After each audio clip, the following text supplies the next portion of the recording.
welcome. This is episode 12. Okay, this week on TechBurgh we have more cities on the Google streets. Naked Lifecasters. Yet another Google company purchase. The .me domain is approved.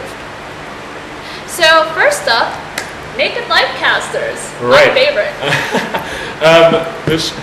Last week, one of Justin.tv's Lifecasters was banned from Justin.tv. If you don't know already, you can log on to Justin TV and sign up for your own Lifecasting account, things like that. It's open to the public now. It's not only select users.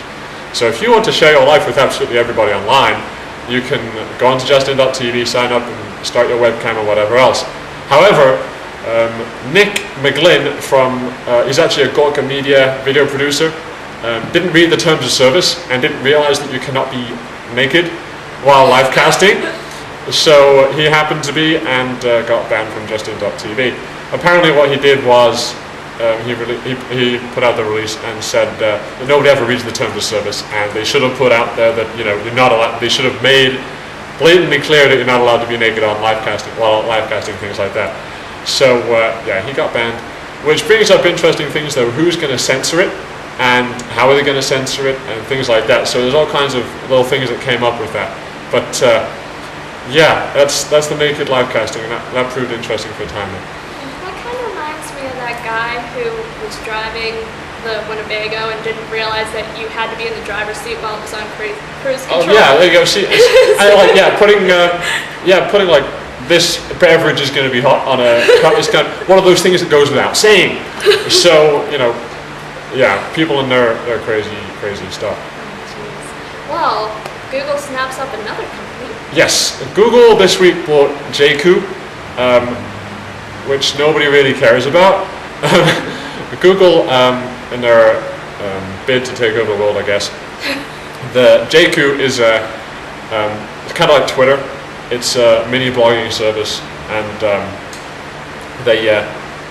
Google took them over. Nobody is really interested, and one thing I'm wondering is why they didn't take over Twitter, because Twitter's like the main service out there that leads all that stuff. So, kind of weird, but yeah, Google bought Jaiku and nobody cares.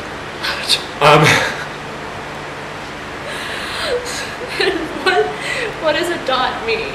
A .me domain is a top-level domain. You've got TechBurgh.com. Early next year, we'll be able to register TechBurgh.me. Different countries around the world have different top-level domains. So, for example, the Isle of Man, I know for a fact, has a .im. And so you go to gov.im, you'll get the Isle of Man government. In the UK, you get .co.uk. In France, you get .fr. And Montenegro has a .me. The interesting thing is, though, that people in other parts of the world register domains for the .me domain. So, in theory, you could have register www.find.me or any variation of. On the TechBurgh blog, I wrote a whole bunch of me variations. So, like look at.me or things like that. It's interesting because like Delicious has a .us domain, so it's del.io.us, which is like a play on the domain thing, but it's kind of weird to remember, and it's kind of, you got to think about typing it. So stuff like that kind of took off, but kind of didn't. So it'll be interesting to see what happens with the .me, because there's so many possibilities there. And companies will, as soon as it's available, go ahead and snap up all the possibilities. The interesting thing is with the Isle of Man domains, the .ims, I know for a fact that you have to have a business registered on the Isle of Man to be able to run the domain. That's how they kind of kept that safe. So it'd be interesting to see if Montenegro does the same thing. But the .me domain, ICANN, the organization that looks after all the top level domains, they kind of approve that, and it will be available next year. And that's about it. Okay. Well, that's it for this week. In the meantime, check out techburgh.com to check out the blog.